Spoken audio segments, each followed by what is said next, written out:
चवन, अजित चंडेला और श्रीशांत अपने, तो ये इनका आया था कि नो बॉल वगैरह। श्रीशांत की एक रूमर आया था कि उन्होंने ऐसे क्या कहते हैं रुमाल अपना पहले पॉकेट में रखा था, फिर उन्होंने अपने ट्राउज़र में ऐसे just to give the signals, क्योंकि उस वक्त की न्यूज़ के हिसाब से, इंडियन न्यूज़ के हिसाब से 7 रणजी प्लेयर्स को वैसे ही पकड़ा गया था पुलिस ने।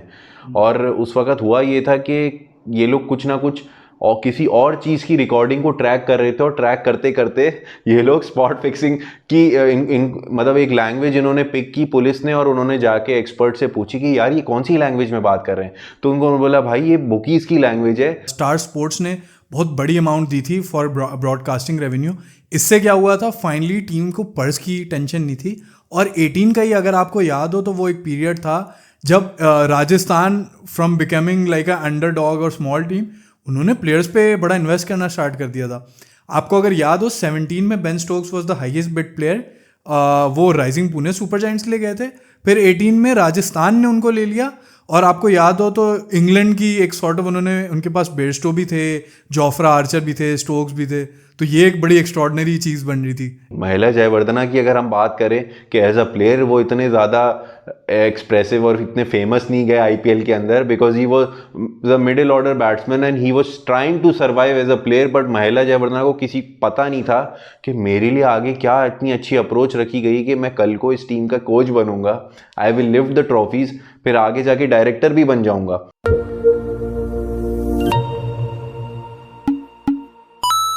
Hello and welcome to the cricket Nama podcast. IPL auction करीब आने वाला है। 24 और 25 नवंबर को ऑक्शन डेट्स अनाउंस हो चुकी हैं।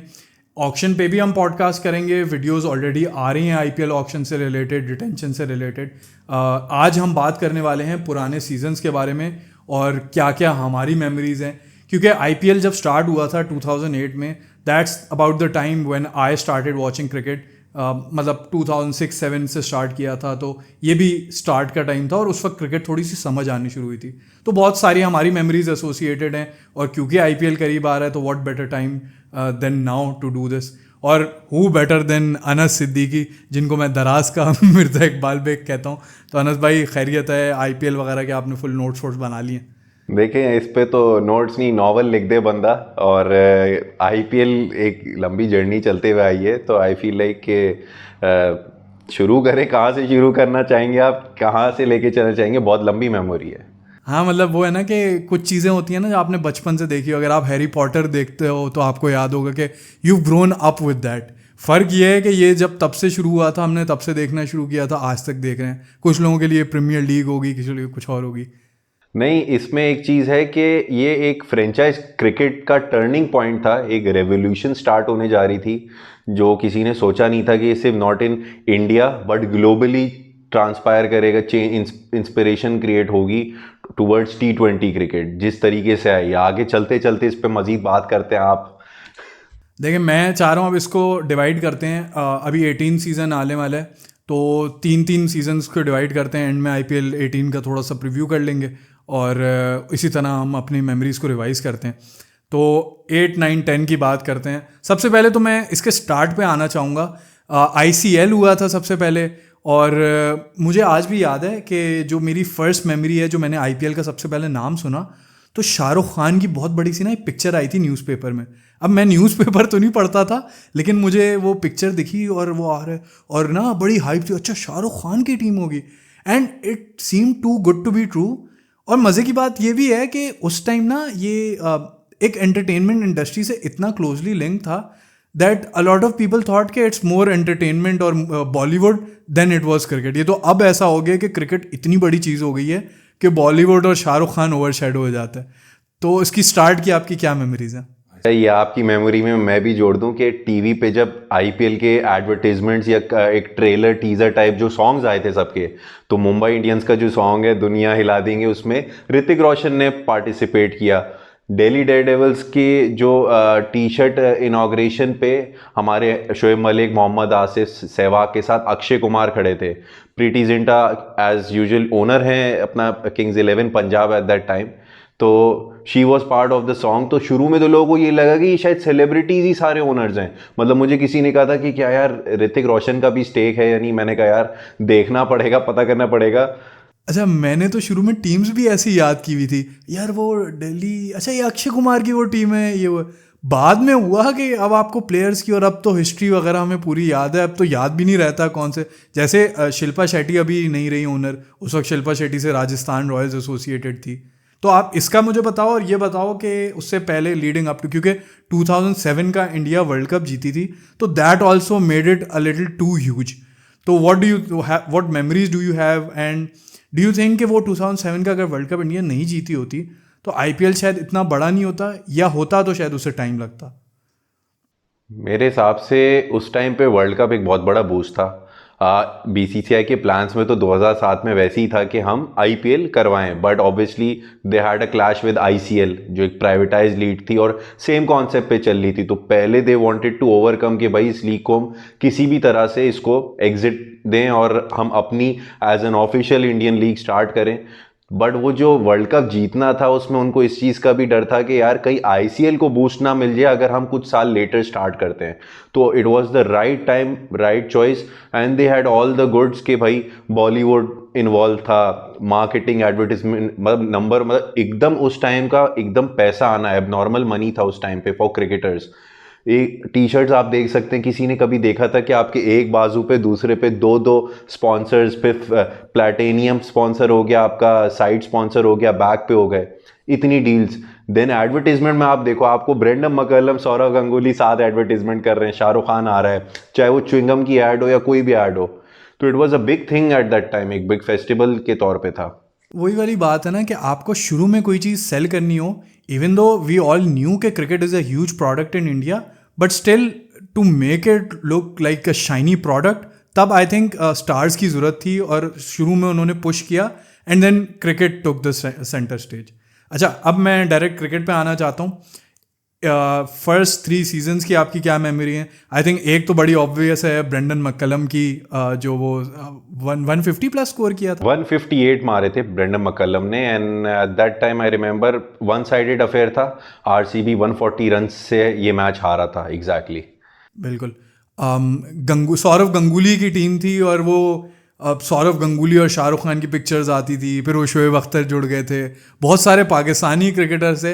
अच्छा, मेन तो हमें पता है, जैसे खैर मेन तो अब शोएब अख्तर का ही ज़्यादा नाम रह गया, लेकिन जैसे शाहिद अफरीदी डेक्कन चार्जर्स में खेल रहे थे, राजस्थान में आई थिंक कामरान अकमल खेल रहे थे, मिसबाह आरसीबी से खेल रहे थे, और आपको क्या इसमें काफ़ी और नाम भी मैं आपको बता सकता हूँ कि कामरान अकमल, यूनुस खान एंड सोहेल तनवीर राजस्थान का मतलब अल्टीमेट पार्ट थे, and even part of the playing 11। तो ये काफ़ी एक अच्छा था फॉर प्ले, मतलब for Pakistani fans to follow. Younis Khan भी प्लेइंग 11 का पार्ट होते थे राजस्थान की? राजस्थान में मिडिल पार्ट में काफ़ी चंक ऑफ मैचेस में ही वॉज पार्ट ऑफ, क्योंकि उस वक्त क्या कहते हैं, इतना ज़्यादा हमने पोल नहीं उठाया हुआ था ओवरसीज़ का। तो उसमें कहते हैं ना, उस टाइम पे क्रिकेट इवॉल्व हो रही थी, तो जो मिडिल ऑर्डर बैट्समैन थे ओडीआई और टेस्ट के, वो वैसे ही उठाए जाते थे। उस वक्त आपके पास इतने एक्सप्लोसिव आज की टी20 सर्किट के हवाले से वैसे प्लेयर्स नहीं थे कि आज आपके जैसे तिलक वर्मा हो गए, निहाल वडेरा हो गए। तो तब ये चीज़ बहुत ज़्यादा बैंक करती थी कि एक स्टार आइकॉनिक प्लेयर, और फिर ऑब्वियसली एक उसका यूनुस खान का अपना एक फ्लेयर है, एक मार्केटिंग एस्पेक्ट से भी देखो एक बड़ा नाम था पाकिस्तान का। और ये भी था ना कि उस टाइम पे ये जो ऑस्ट्रेलिया न्यूजीलैंड के जैसे शेन बॉन्ड, रिकी पॉन्टिंग, और कौन थे, ये ऐसे बड़े कई नाम मौजूद थे जो I think end of their career थे, और ये फर्स्ट 2-3 सीजन्स खेले हैं, जो बाद में लेकिन नहीं खेले, बट ये हमें एंड में देखने को मिल गए। काश वो खेल लेते तो और अच्छा होता, बट ऐसे भी कई और नाम आपको शायद याद हो। अच्छा, I remember Shane Bond and Kieron Pollard का जो सीज़न था 2010 वाला, जिसमें they were the highest bid players at that time. तब आई गेस 4.8 करोड़ पे दोनों साइन हुए थे, शेन बॉन्ड और बहुत सारे ऐसे प्लेयर्स। मैं आपको इसका भी एक रीज़न बताता हूँ कि इन्होंने बहुत ज़्यादा दे भी नहीं, और इन्होंने इनिशियल इनॉग्रल आईपीएल में इसलिए पार्ट नहीं लिया because they were part of ICL. ICL में जो प्लेयर खेल रहा था एट दैट टाइम, बीसीसीआई ने और आईसीसी ने मिल के उस लीग को क्योंकि बैन करना था, तो उन्होंने प्लेयर्स के लिए भी रख दिया कि जो खेलेगा वो 1-2 साल का बैन कवर करके आएगा। तो बहुत सारे इंटरनेशनल प्लेयर्स भी ये सोचने में पड़ गए कि यार हमने वो लीग स्टार्ट कर दी, अब हम आईपीएल भी नहीं स्टार्ट करते। और जैसी तो शेन बॉन्ड ने भी लेट एंट्री की थी और eight that time his career was ending, तो का एकदम याद आया मुझे ये अच्छा दिलाया क्योंकि 2010 में ये थे हाईएस्ट बिड प्लेयर बने थे 4.8 करोड़ के, कायरन पोलार्ड, और ये जॉइंट हाईएस्ट थे। कायरन पोलार्ड को आई थिंक मुंबई ने पिक किया था, और ये वही है 2009 में जो चैंपियंस लीग का सीज़न हुआ था, वो जो ट्रिनिडाड एंड टोबैगो में पोलार्ड की बहुत अच्छी इनिंग्स थी, उसके बाद इनकी हाइप क्रिएट हुई थी, and from that day onwards वो मुंबई के ही प्लेयर बन गए हैं। और आज अगर आप कायरन पोलार्ड के बारे में बोलो तो वेस्ट इंडीज़ से पहले आपको मुंबई का नाम याद आता है, तो ये बड़ी एक एक्स्ट्रॉर्डनरी चीज़ थी। बाकी कितना टर्न अफेक्ट था कि मुंबई के 2 सीज़न क्या कहते हैं मुकेश अंबानी ने जिस तरह टेक ओवर किया, आफ्टर दैट जो 2009 के बाद आप जो चैंपियंस लीग की बात कर रहे हैं, उनकी वाइफ नीता अंबानी ने बेसिकली टेक ओवर किया, and she had a big role in picking up these players और इनको एक इन्वायरमेंट का पार्ट बनाना। तो इस तरह से आप लासित मलिंगा का भी अगर आप नाम लें तो अब श्रीलंका के अलावा आप उसको एज एम आई फैमिली ही देखोगे और अभी भी देखते हुए जाओगे। तो ये काफ़ी प्लेयर्स इस तरह आईपीएल कल्चर से डेवलप हुए। और ये भी था कि एक तरफ तो ये अंबानी वाला आपने जो बात की कि वो एक्सट्रीम रिच, तो अब उस वक्त ये होता था इवन दो पर्स वाली लिमिट शुरू से थी, लेकिन क्योंकि ब्रॉडकास्टिंग मनी इतना ज़्यादा नहीं होता था तो कुछ टीमें पैसे बचाती थी। जैसे राजस्थान रॉयल्स फेमस थी कि वो उनको पैसे बचाने की कोशिश करती थी और वो फिर खर्च करती थी अपनी दूसरी मार्केटिंग में, या उनको सेविंग ज़रूरी होते थे। तो राजस्थान, एक और भी मुझे याद पड़ता है टीम थी जो थोड़ा रिलेटिवली कम खर्च करती थी राजस्थान के अलावा, आई थिंक पंजाब थी। मैं आपको वैसे राजस्थान तो सबसे लीस्ट अमाउंट मतलब पर्स स्पेंडिंग टीम थी फर्स्ट सीजन, और देवर दी अंडरडॉग्स, और देखे आप उन्होंने वो टूर्नामेंट ही जीत लिया। इनिशियल ईयर में अगर मैं आपको याद करूं तो आइकॉनिक प्लेयर का भी एक बहुत अच्छा रूल था, जिसमें 5 आइकॉनिक प्लेयर्स वैसे ही दे दिए गए थे टीम्स को, जिसमें सचिन तेंदुलकर, सौरव गांगुली, वीरेंद्र सहवाग, युवराज सिंह और राहुल द्रविड़। आइकॉनिक प्लेयर का रूल ये था कि जो भी हाई सैलरी प्लेयर होगा ना, उससे 15% ऊपर इनको पे किया जाएगा, but they will be accurate. मतलब Sachin was locked for the MI, तो इसी तरह सारे प्लेयर्स अपनी अपनी टीम्स के लिए पहले से स्टार प्लेयर्स जो आइकॉनिक थे भी प्रमोट करना था। तो इनिशियली ये चीज़। एक और अच्छा इंटरेस्टिंग फैक्ट ये है कि विराट कोहली का पता चला कि अपनी बेस प्राइस से थोड़ा ऊपर विराट कोहली 12 लाख इंडियन रुपीज़ में मतलब ऑक्शन में आए, and eight that time Delhi Daredevils जो टीम थी उनके पास ऑप्शन थी प्रदीप सांगवान जो लेफ्ट आर्म सीमर थे और विराट कोहली के दरमियान पिक करना था। ये एक अंडर 19 का इनका एक अच्छा पूल था जो जीत के भी आया था 2008 में। तो आप 7 का अगर वो देख रहे हैं तो अंडर 19 वर्ल्ड कप भी इंडिया जीता था 2008 में, जो बहुत बड़ी हाईलाइट रियल थी, जिसमें श्रीवत गोस्वामी कीपर थे, विराट कोहली हो गए, फिर ये प्रदीप सांगवान हो गए, सौरभ तिवारी हो गए, बहुत सारे ऐसे नाम थे जो चाह रहे थे कि भाई हमारे नेक्स्ट सेंसेशंस हैं, क्योंकि आप VVS लक्ष्मण द्रविड़ से तो T20 क्रिकेट आगे कंटिन्यू नहीं करा सकते थे, यही प्लेयर्स थे। And look at the decision कि दिल्ली ने उस टाइम पे नहीं लिया विराट को, दे चूज संगवन, और संगवन उसके बाद मतलब देखें तो करियर ही खत्म, मतलब इतना ज़्यादा इन एंड आउट रहे, and you can see Kohli the next big thing. और मज़े की बात यह है कि कोहली का होम टाउन है दिल्ली, तो वो अगर वहाँ से पिक होते तो एक ज़्यादा बड़े आइकॉनिक बात होती कि अपने होम ग्राउंड में खेलते और वो सारी बात। अच्छा, दिल्ली की मैं अगर बात करूँ, आपको अगर उनकी लाइनअप, खासतौर पे बैटिंग लाइनअप याद हो, क्या स्टार स्टडीड टीम होती थी। डेविड वार्नर उनके पास थे, एक टाइम पे महिला जयवर्धने भी थे, दिलशान थे, दिनेश कार्तिक थे, AB डिविलियर्स थे, I think Morne Morkel bowling में थे, उमेश यादव थे। तो एक टाइम पे सबकी पीक ऐसे रही है कि उन्होंने सीजन्स जितवाए हैं IPL को, लेकिन ये जब साथ मिले एक आध दो फाइनल्स ज़रूर खेले लेकिन कभी जितवा नहीं पाए।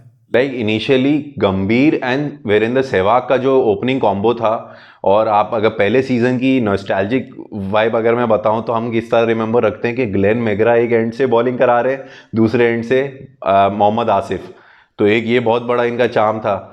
और ओपनिंग पे आपके सहवाग और गंभीर आ रहे हैं, मिडिल ऑर्डर में आपके पास दिलशान है, AB डिविलियर्स है, तो इस तरह के। फिर इनके क्या कहते हैं, I guess Amit Mishra spinner थे, तो उस टाइम के आइकॉनिक बॉलर्स में से ये आ रहे थे जो इंडिया की प्लेइंग 11 का पार्ट थे, तो काफ़ी बड़ा नाम था। और फर्स्ट सीजन में सेमीफाइनल तक बड़े प्रॉमिसिंग गए, अनफॉर्चुनेटली मतलब बहुत इजी है। किंग्स 11 पंजाब और दिल्ली डेयरडेविल्स जो आज दिल्ली कैपिटल्स है, तो ये दोनों टीम आज तक कोई टाइटल नहीं जीती, बट इन्होंने बहुत प्रॉमिसिंग स्टार्ट लिया था पहले सीजन्स में, फ्यू सीजन्स में, तो कमाल की बात है आज तक वो चीज़ नहीं आई।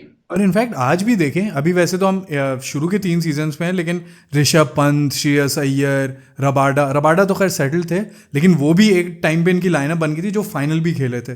तो ये यंग टैलेंट को रिकग्नाइज करने में तो बहुत अच्छे रहे हैं, बस उसकी वजह से कुछ जीत नहीं पाए। और एक और अच्छी बात ये थी 2010 में अंबती रायडू उस टाइम पे मुंबई से खेलते थे, इनफैक्ट बहुत सारे सीजन्स खेले हैं। अब इतना उन्होंने CSK के साथ वो एसोसिएटेड हो गए, तो हम उनको कहते हैं कि भाई वो CSK के शायद प्लेयर हैं, लेकिन इतने अरसे वहाँ रहे, वहाँ पे उनको ट्रॉफीज़ भी जिताई, वो एक और इंटरेस्टिंग चीज़ थी। और 2009 में वैसे तो ज़्यादातर लोग जो देख रहे हैं, मज्यूम उनको याद ही होगा कि साउथ अफ्रीका में टूर्नामेंट हुआ था, इलेक्शंस की वजह से चला गया था, वो एक बड़ी फैसिनेटिंग चीज़ थी। ये अंबाटी रायडू से अगर मैं शुरू करूं तो अगर शायद हमारे व्यूअर्स को पता हो, Ambati Rayudu has played for ICL and उनको बैन लगा था। उसके बाद it was a big thing for Mumbai कि ऐसे प्लेयर को अपने सर्किट में लेकर आना and to make him big. तो एक प्लेयर जिसने ICL खेला हो, बैन लगा और उस पर आके इतना बैंक करना, क्योंकि ICL प्लेयर्स को ज़्यादा मतलब इनकरेज नहीं किया जा रहा था पिक करने में कि इनको आगे मजीद। फिर आप बात कर रहे हैं जहाँ पे 2009 की, ऑब्वियसली पहला सीजन बहुत जैम पैक गया, जिसमें विनिंग शॉट आपका सोहेल तनवीर ने मारा, लास्ट बॉल थ्रिलर था, लक्ष्मीपति बालाजी बॉलिंग कर रहे थे चेन्नई सुपर किंग्स के लिए, 162 163 का टारगेट सेट किया था। तो second season was up for hype कि भाई इससे बेहतर होना चाहिए। बट देन आपने जैसे कहा कि इलेक्शंस हैं तो साउथ अफ्रीका में हुआ, बट वही पूरा सेटअप एक centre stage Cape Town Johannesburg में जिस तरह से क्रिएट किया, तो वहाँ भी 4 चांद लगा दिया। ऐसा नहीं लगा कहीं से कि भाई एकदम फ्लॉप जाएगा, इंडिया में ही कराओ। The crowd showed up upon expectations. I think उसका फ्रूट वो आज भी बेयर कर रहे हैं कि इंडिया जब जाती है तो एक उनकी हाइप ऐसे क्रिएट हुई है क्योंकि वो सीज़न की वजह से एक थोड़ा सा आई थिंक कल्चर उन्होंने भी डेवलप किया। एक और मैं इंटरेस्टिंग स्टैट पढ़ रहा था, कायरन पोलार्ड की हमने जैसे बात की कि 2010 में पिक किया था जी, तो 2010 में उनका स्ट्राइक रेट 185 का था। मतलब आप उस ज़माने में जब 200 कोई रेंट मतलब बहुत ही रेयर होता था कि 200 प्लस स्कोर कर दिए, तब उस स्ट्राइक रेट पे खेलना ये बड़ी एक्स्ट्रॉर्डनरी चीज़ थी। तो ये एक थी। उसके बाद हम चलते हैं अगर 2011 से 13 यानी कि 4, 5, 6 के सीज़न पे चलें। सबसे पहले तो मैं 11 पे थोड़ा स्टिक करूँगा।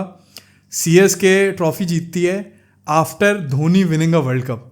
मतलब धोनी वहाँ भी जीते यहाँ भी जीते, तो how big was this season. और पहले ऐसा लग रहा था कि थोड़ी फटीक होगी क्योंकि इंडिया में ही वर्ल्ड कप हुआ था, तो लोग कह रहे थे कि शायद थक गए हों, अब उतनी हिम्मत नहीं हो। But that IPL season was again a big success.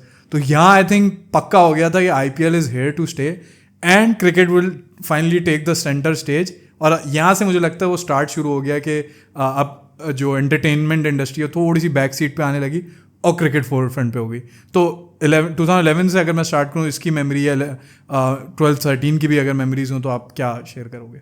Initially Dhoni का एक तो सबको वो याद है कि उन्होंने मन्नत मांगी थी वर्ल्ड कप जीतने के बाद, अपने बाल सारे मुड़वा लिए थे।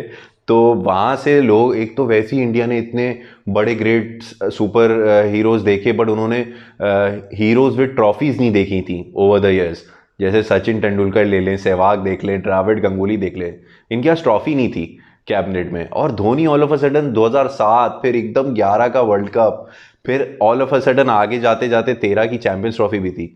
तो फिर IPL में एक आइकॉनिक होना, और आपको पता है कि तमिलनाडु जो चेन्नई का मतलब चेन्नई उसका पार्ट सिटी है, तो उस डिस्ट्रिक्ट में तो एक लॉयल्टी फैक्टर इतना उनका स्ट्रांग है टूवर्ड्स देयर टीम के वो मतलब बेर ही नहीं, कुछ गलत सुन ही नहीं सकते।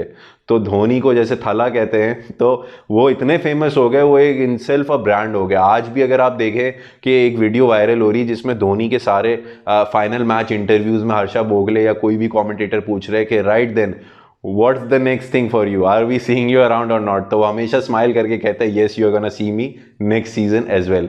तो बहुत बड़ी बात थी कि हीरोज डेवलप हो रहे थे और उनके पास पोर्टफोलियोज बन रहे थे, तो it was a big thing. तो इटसेल्फ एवरीथिंग ही टचेज टर्न्स इनटू गोल्ड। तो उस टाइम धोनी को आप किसी भी लीग में डाल दो, इट वॉज अ सक्सेस।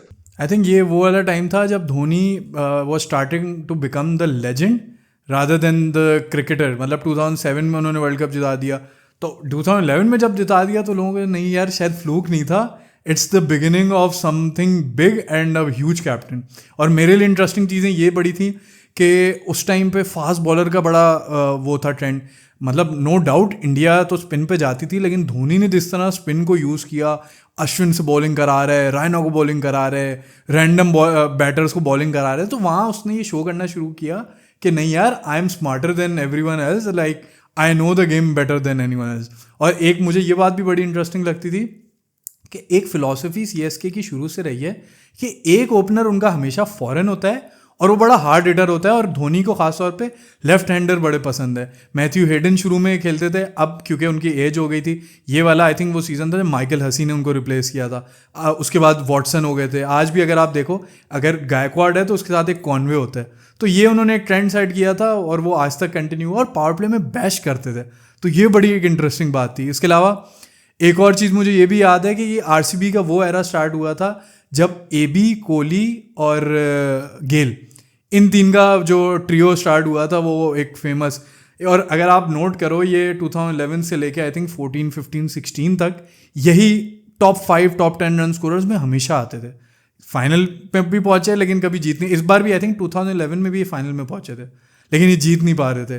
तो इस पे आप कुछ कहना चाहो, या और कोई 2011, 12, 13 की अगर आपको मेमोरीज हो? अच्छा, मेमोरीज एक और ये भी हैं कि आपको पता है कि जब टूर्नामेंट 2010 तक इतना अच्छा रहा तो दे वेंट फॉर एक्सपेंशन, और 2 टीमों का इंट्रोडक्शन भी हुआ था, कोची टस्कर्स केरला और सहारा पुणे वॉरियर्स, जो सहारा ग्रुप की टीम थी।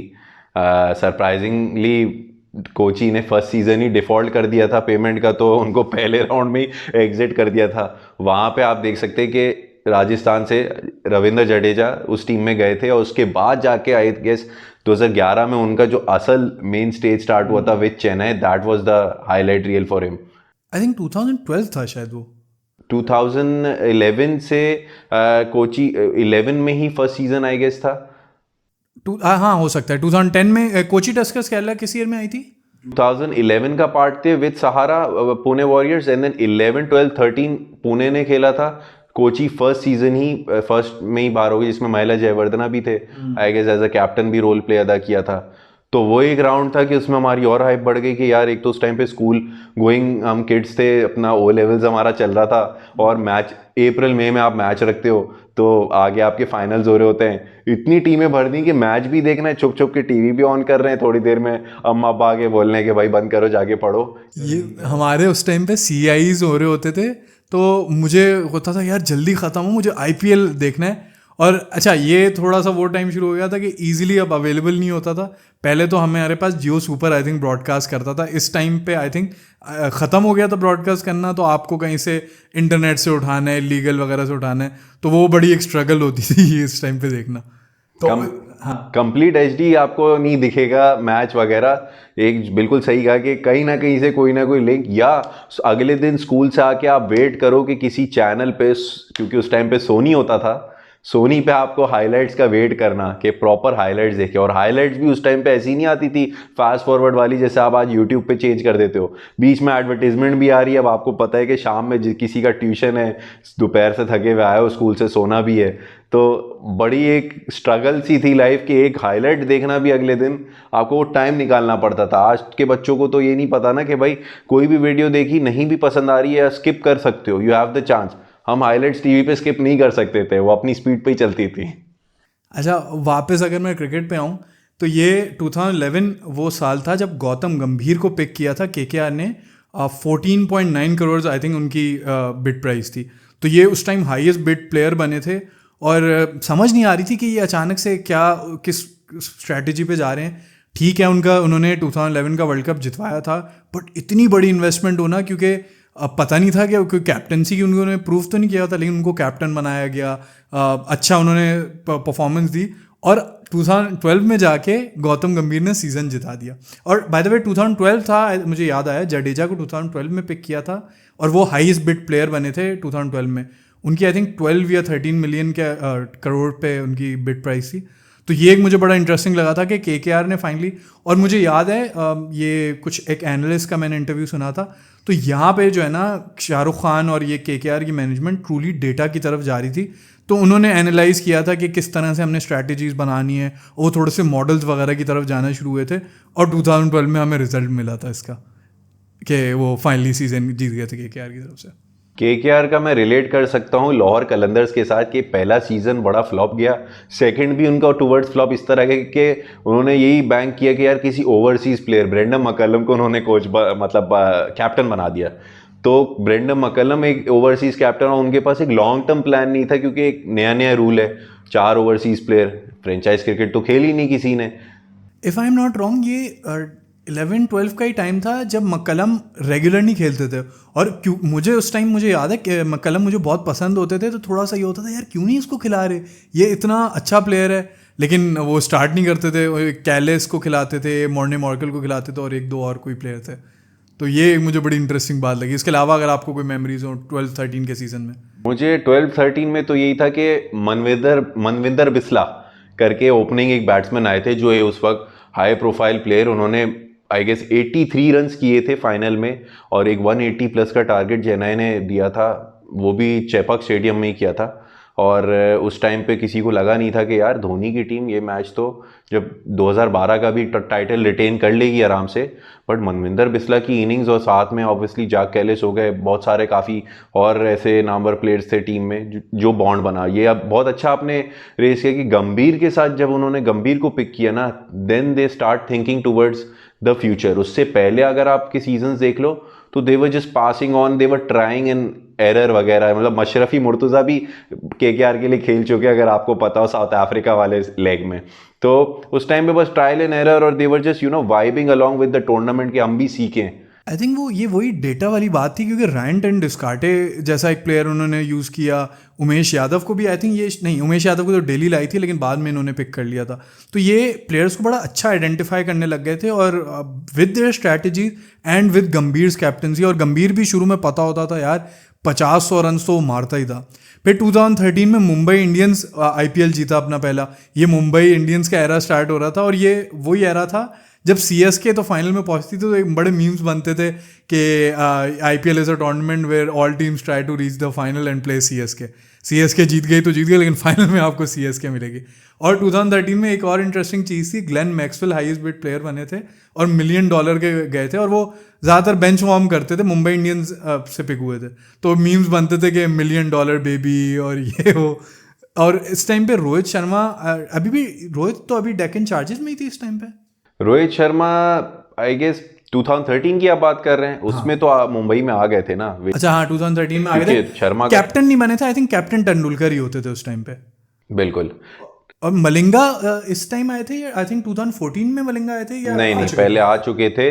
आई रिमेम्बर जेम्स फ्रैंकलिन और सचिन तेंदुलकर वानखेड़े पे ओपन कर रहे थे, तो मुंबई भी एक फुल ऑल आउट गो पे चल रहा था कि इम्प्रोवाइज करेंगे, टीम का combination according to that time of T20 cricket बनाएंगे। क्योंकि अगर आप स्टार्टिंग IPL सीजन्स में देखें तो 140-150 भी एक ट्रेडिशनल T20 स्कोर होता था, जो कि डिफेंड होता था, मैनेजेबल होता था। But when you changed your pitches, home conditions, आपने देखा कि यार क्राउड को फन भी देना है साथ साथ। आप ऐसे ट्रैक्स नहीं बनाओ जहाँ 125-130 पे आप मैच को बुक कर रहे हो। तो obviously the stakes were high in a way कि मैच लंबे स्कोर्स हों, तो लंबे स्कोर्स करने के लिए you need proper pinch hitters. एक नया कल्चर क्रिएट हुआ कि ऑलराउंडर्स को भी आप टॉप ऑफ द ऑर्डर लेकर आ सकते हो, जो कि हर टीम ने आहिस्ता आहिस्ता एक्सप्लोर किया कि 1 डाउन 2 डाउन या ओपनिंग पोजीशन पे लेकर आओ।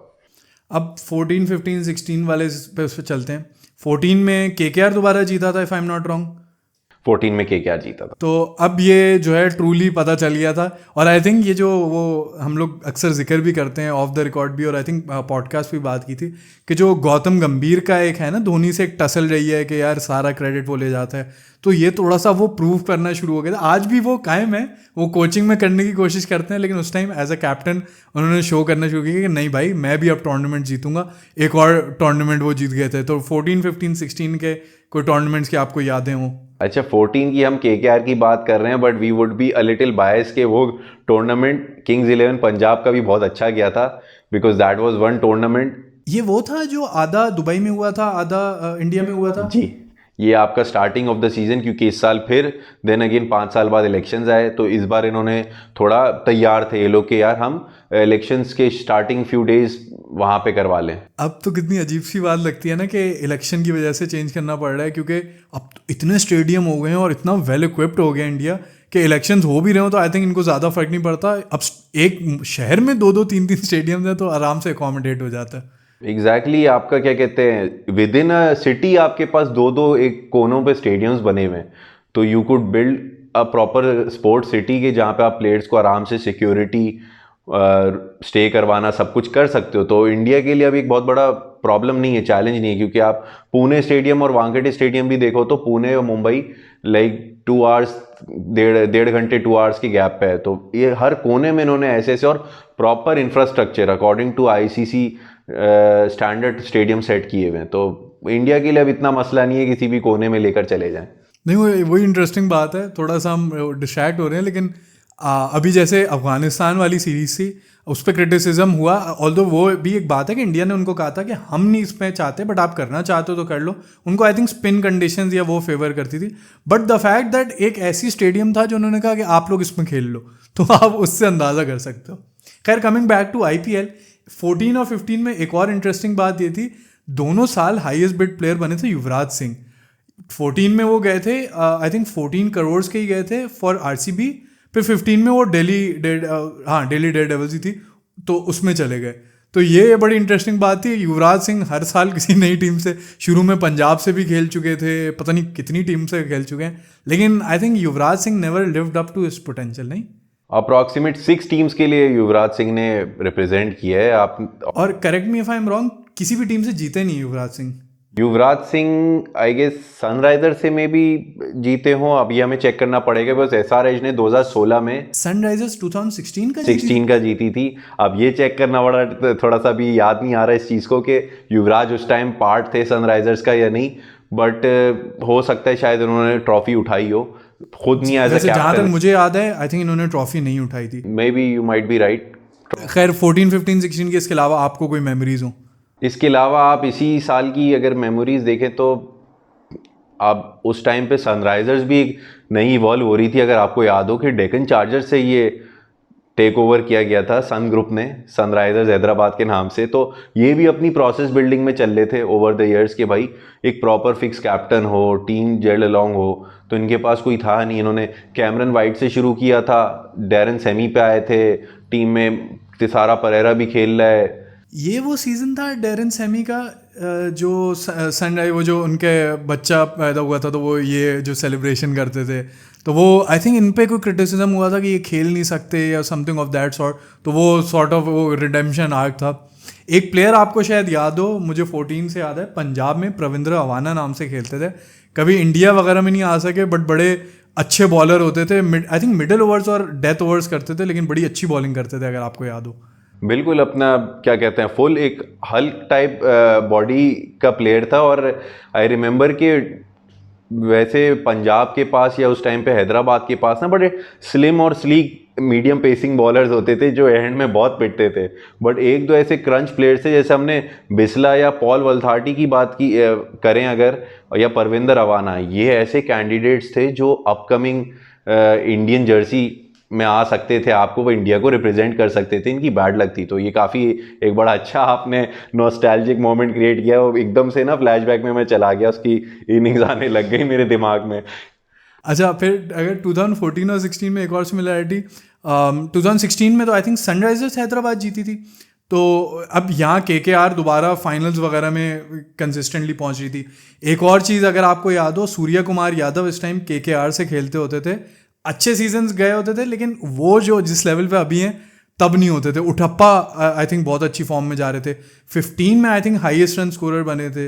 और 15 की एक और हाईलाइट अगर आपको याद हो, ये एंड्रे रसल का ब्रेक थ्रू पीरियड था, प्लेयर ऑफ द टूर्नामेंट बने थे। तो ये एक बड़ी एक्स्ट्रॉर्डिनरी चीज़ थी। अच्छा, ये जो 2015 का सीज़न था ये वर्ल्ड कप के बाद ही हुआ होगा। वर्ल्ड कप तो ऑस्ट्रेलिया में हुआ, उसके बाद हुआ था, पहले हुआ था? ये इससे पहले हुआ था, बिकॉज आई रिमेंबर ये फेब मार्च वाला सीजन था वर्ल्ड कप जब हुआ था। तो IPL बाद में हुआ था, वर्ल्ड कप पहले हुआ था। सही। तो ये वर्ल्ड कप के थ्रू कोई अगर आपको प्लेयर याद हो वर्ल्ड कप से आए हो या कुछ, क्योंकि हमेशा हमने देखा है जैसे जेम्स फॉकनर का अच्छा वर्ल्ड कप गया था, तो आई एम श्योर यहाँ पे भी इनका कोई ना कोई छक्का लगा होगा। उसके अलावा अगर आपकी कोई 15-16 में मेमोरीज उस टाइम पे राजस्थान बड़ी हाइप में चल रही थी of picking up allrounders like James Faulkner हो गए, केवन कूपर हो गए, जो वेस्ट इंडियन उस टाइम पे एक अलग से एक लंबी हाइट वाला बॉलर, अगर आपको याद हो, केवन कूपर। तो और उसके अलावा शेन वॉटसन टीम संभाल लेते, और एक वो बड़ा, ये मुझे आप अगर ईयर याद करवाना चाहें, मुझे भी याद नहीं आ रहा, जिसमें मुंबई इंडियंस को क्वालिफाई करना था और एक बॉल पे कुछ क्या कहते हैं 2 रन चाहिए थे, रन आउट हो गया था। It was a tie, Dravid और ये सब खुश हो रहे थे, बट किसी ने अचानक, रवि शास्त्री ने आवाज़ लगाई कि इफ़ ही हिट्स अ 6, जो कि उस टाइम पे जो प्लेयर आए थे बैटिंग पे, जेम्स फॉकनर को ही उन्होंने 6 मारा था। तो ये लेकिन वो MI के बैटर भी एक बड़े विकेट कीपर बैटर होते, सौरभ तिवारी थे, नहीं सौरभ तिवारी नहीं, राइट हैंड बैटर थे ये। उसमें भी नेटफ्लिक्स वाला इनका जो मुंबई इंडियंस का शो था, उसमें भी काफ़ी हुए थे कि इनका नाम एकदम मेरे दिमाग से अभी एकदम पिक्चर आ रही है, शक्ल आ रही है, मगर इतने नेम्स है, इतने की कोई गलत चीज़, गलत नेम ना आ जाए, बट हाँ इतना। अच्छा, अगर आपको याद हो, इसमें एक और फैक्टर ये भी था कि सिर्फ 6 पे ये जीत सकते थे। अगर 4 भी होता तो आई थिंक ये नहीं जीतते। तो इनको थोड़ी सी कोई गलत इन्फॉर्मेशन भी दी गई, जिसकी वजह से नुकसान हुआ। आई थिंक राहुल द्रविड़ या कोई बाद में कंप्लेन कर रहे थे कि ये क्या किया था। और राजस्थान की अगर मैं बात करूं तो अजिंक्य रहाणे को कहा जाता था कि ये राहुल द्रविड़ के शूज़ में आ रहे हैं, और जैसे राहुल द्रविड़ ऊपर से स्लो लेकिन स्टेडी स्टार्ट देते थे, लेवल हेडेड प्लेयर, कैप्टन, तो अजिंक्य रहाणे वो करते। शुरू में इन दोनों की ओपनिंग पार्टनरशिप होती थी, लेकिन बाद में क्योंकि ज़ाहिर है राहुल द्रविड़ की एज हो गई थी तो वो रिटायर हो गए। लेकिन बड़ा एक्स्ट्रॉर्डनरी सीज़न था। और 15 की बात करें तो मुझे एक और फैक्टर ये याद आया, ये हार्दिक पांड्या का, अगर आपको याद हो, डेब्यू कराया था। मुंबई ने स्काउट किया था उस वक्त ना। IPL में एक रूल होता था कि आपको ऑक्शन में उस प्लेयर को जाने की ज़रूरत नहीं है अगर आपने उसको स्काउट किया हुआ है। तो मुंबई क्योंकि स्काउटिंग में इतना अच्छा था, obviously money also helps a lot, तो उन्होंने उसको वहाँ से पिक किया, डायरेक्ट कर लिया। आई थिंक बहुत कोई 20 लाख या 40 लाख में पिक किया था। और आज अगर आप वैसे ऑक्शन में जाएं तो he will be one of the highest bid player. और 15 में ही मुंबई इंडियंस जीती भी थी, तो ये एक बड़ी एक्स्ट्रॉर्डनरी बात थी। इसके अलावा कोई हो तो करें, वरना हम आगे बढ़ते हैं। इसी ड्यूरेशन में आई गेस जसप्रीत बुमराह भी आए थे टीम के अंदर, बिकॉज यहाँ पे जसप्रीत बुमराह मुझे अच्छे से याद है, eight that time Ricky Ponting MI के लिए कैप्टनसी कर रहे थे, सचिन तेंदुलकर फील्ड पे खेल रहे थे, और बुमराह ने ड्यूरिंग पॉन्टिंग एरा डेब्यू किया था। 14 या 15 का सीजन था जो स्टार्ट में पॉन्टिंग ने, जो आपने बात की, पॉन्टिंग ने स्टार्ट की थी, but Rohit Sharma took over, but he one the trophy. तो वो आपको लगता है ऐसा है कि स्टार्ट में ये तो तितर बितर हुई हुई है टीम, मतलब ख़राब हुई हुई है, but Mumbai still one that season. तो ये भी बड़ी एक्स्ट्रॉर्डनरी बात थी। एग्जैक्टली। और ये भी था कि अगर आपको याद हो कि पॉन्टिंग और तेंदुलकर जो ओपन कर रहे थे, तो वो एक ऐसा लगता था कि शायद वो ब्रॉडकास्टर्स और वो लोगों को दिखाने के लिए ज़्यादा था कि 2 of the most iconic players के अगर आप ODI की टॉप 5 प्लेयर्स बनाए तो आई थिंक दोनों होंगे। तो ये एक बड़ी एक्स्ट्रॉर्डनरी चीज़ थी। और मुझे ये भी याद आया कि 2016 और इनफैक्ट 15-16 वाला टाइम है जब वार्नर का पीक आ रहा था। हर साल अगर आप देखो, और मैं अभी जब रिसर्च इसके लिए कर रहा था, बड़ा मैं हैरान हुआ कि आप जिस भी मैं सीज़न में देख रहा हूँ, फर्स्ट पे या सेकंड पे या थर्ड पे, तो हम रिगार्ड ज़रूर करते हैं IPL के ग्रेड्स में उनको, लेकिन इतने अच्छे, इतने बड़े बैटर होंगे, मैं तो देख के हैरान हो गया। मतलब इतने सीजन में KL राहुल का भी इस तरह नाम है, लेकिन KL राहुल जिस टाइम पे रन्स कर रहे थे, वो उनकी स्ट्राइक रेट थोड़ी स्लो रही है, लेकिन ये तो उस टाइम से भी इनकी स्ट्राइक रेट एक्स्ट्रॉर्डनरी होती थी। और आई थिंक सनराइजर्स हैदराबाद को एक बेहतर टीम बनाने में बहुत बड़ा रोल था वार्नर का। काफ़ी हद तक आप देखें, एक एनर्जी ही अलग ही क्रिएट करके चले गया वार्नर। आज नहीं भी है, बट एक उनको एक प्लेटफॉर्म क्रिएट किया था उस टाइम पे कि भाई किस तरह एग्रेसिव क्रिकेट खेलनी है। Because what Sunrisers were failing into कि वो बड़े स्कोर्स नहीं कर पा रहे थे, जो वार्नर से पहले जितने भी मैंने जैसे बताया कि डैरन सैमी, कैमरन वाइट, फिर लोकल प्लेयर्स को क्या कहते हैं इन्होंने गो थ्रू दिया कि भाई एज अ कैप्टन ट्राई किया जाए। तो वार्नर के आती एक बहुत बड़ा एक टैग मार्क हटा कि भाई हम भी ट्रॉफी जीत सकते हैं। एक डेक्कन चार्जर्स करके टीम ने जीता था, but that was of another ownership. तो ये एक बहुत बड़ी चीज़ थी। फिर आई गेस अच्छा 16-17 में हम एक और चीज़ भी भूल रहे हैं कि आपकी 2 चेन्नई और राजस्थान पे डिफ़ॉल्ट लगा था, और इन पे क्या कहते हैं, इनको बैन किया गया था फॉर 2 years। तो राइजिंग पुणे सुपर जायंट्स आई थी, जो कि वही सेम ओनर आज लखनऊ सुपर जायंट्स के भी ओनर हैं, जिनकी KL राहुल से तू मैं चल रही होती है। तो वो एक बड़ा एक अलग ही था कि 2 टीम्स आ गई, और वहाँ थोड़ा सा एज अ क्रिकेटिंग फैन अफसोस ये हुआ था कि धोनी की लेगेसी टूट गई for playing for one franchise. और अचानक क्या कहता है आपको बाय चांस आपको अब मजबूरन खेलना है तो वहाँ चेन्नई का रिकॉर्ड टूटते टूटते ही has to go they, split हो गए, राजस्थान चेन्नई के प्लेयर्स ही मिक्स हो गए एकदम से आपस में। और वहाँ पे बड़ी बात थी कि उन्होंने आखिरी सीज़न पता था उनको कि फाइनल में आके 2017 का फाइनल था जिसमें राइजिंग पुणे फाइनल में आई अगेंस्ट मुंबई और आखिरी में 9 रन चाहिए थे, स्टीव स्मिथ सेट थे एंड मलिंगा का ओवर था। फिर भी एमआई का वो जो कल्चर था उन्होंने वहाँ से गेम को किस तरह से बैक किया और मैच जीत गए। अच्छा, ये अच्छा बहुत पॉइंट आउट किया क्योंकि 2016 में धोनी वॉज द कैप्टन, लेकिन which now that I look back at it and understand it better, clearly Dhoni wasn't giving the powers he has right now. Surely Dhoni है तो उनसे डेफिनेटली कंसल्ट किया गया होगा, but the fact that Dhoni was dropped as a captain and Steven Smith was made the captain showed that the owners didn't have faith with him.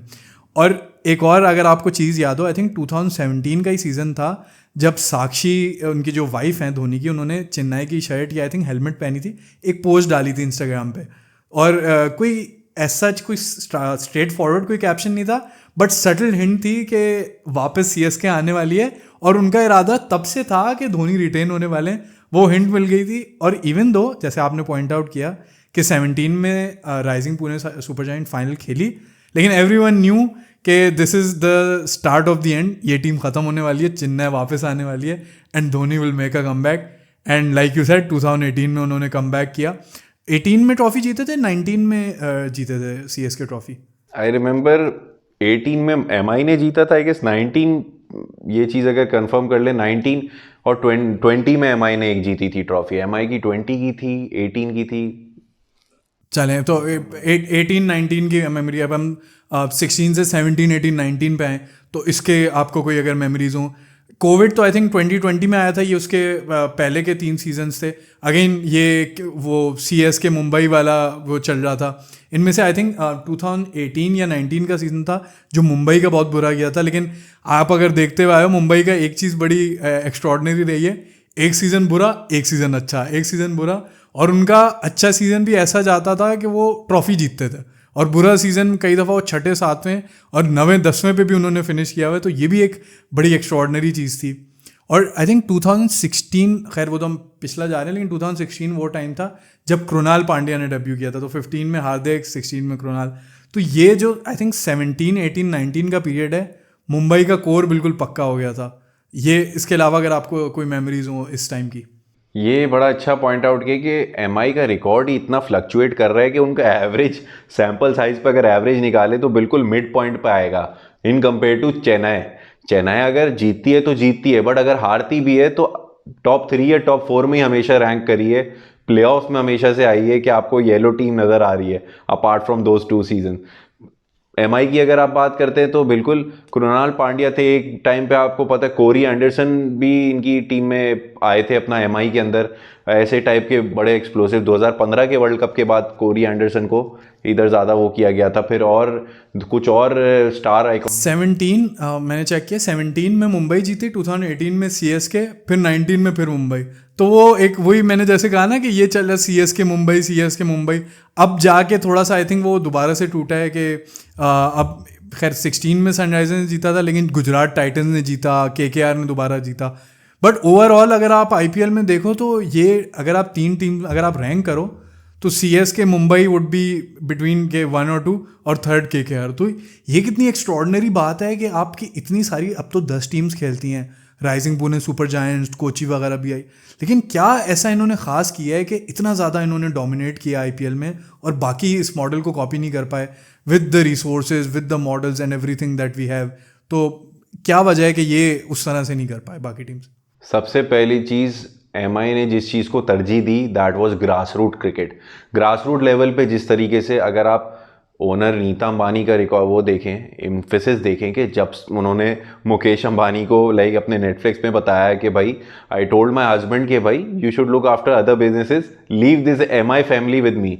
तो उनका बेटा आकाश और नीता अंबानी का बहुत बड़ा रोल है, क्रेडिट है कि they banked on a lot of players, और क्या कहते हैं, टाइम भी दिया, प्लेटफॉर्म भी दिया, पैसे भी मुंह मांगे प्लेयर्स को दिए, एक इन्वायरमेंट क्रिएट किया कि दे न्यू महिला जयवर्धना की अगर हम बात करें कि एज अ प्लेयर वो इतने ज़्यादा एक्सप्रेसिव और इतने फेमस नहीं गए आईपीएल के अंदर, because he was the middle order batsman and he was trying to survive as a player. But Mahela Jayawardene को किसी पता नहीं था कि मेरे लिए आगे क्या इतनी अच्छी अप्रोच रखी गई कि मैं कल को इस टीम का कोच बनूंगा, I will lift the trophies, फिर आगे जाके डायरेक्टर भी बन जाऊंगा। And now he is being brought back as a coach, अभी करंट सीजन में ये कोच होंगे आपके।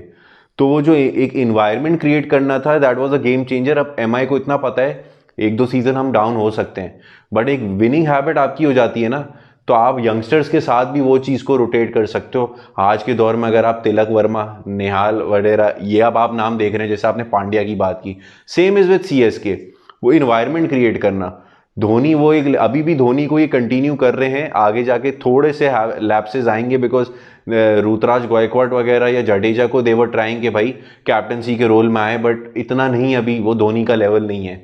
बट क्या ये हो सकता है कि धोनी अगर रिटायर होते हैं तो एज अ मेंटोर नजर आए, ये एक है, या कोई चीज़ दी जाए?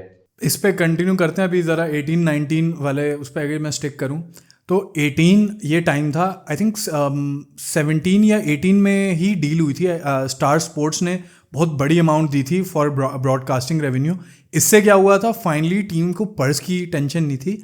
और 18 का ही अगर आपको याद हो तो वो एक पीरियड था जब Rajasthan from becoming like a underdog और स्मॉल टीम, उन्होंने प्लेयर्स पे बड़ा इन्वेस्ट करना स्टार्ट कर दिया था।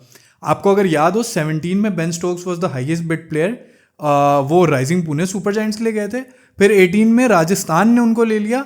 और आपको याद हो तो इंग्लैंड की एक सॉर्ट ऑफ, उन्होंने, उनके पास बेयरस्टो भी थे, जोफ्रा आर्चर भी थे, स्टोक्स भी थे।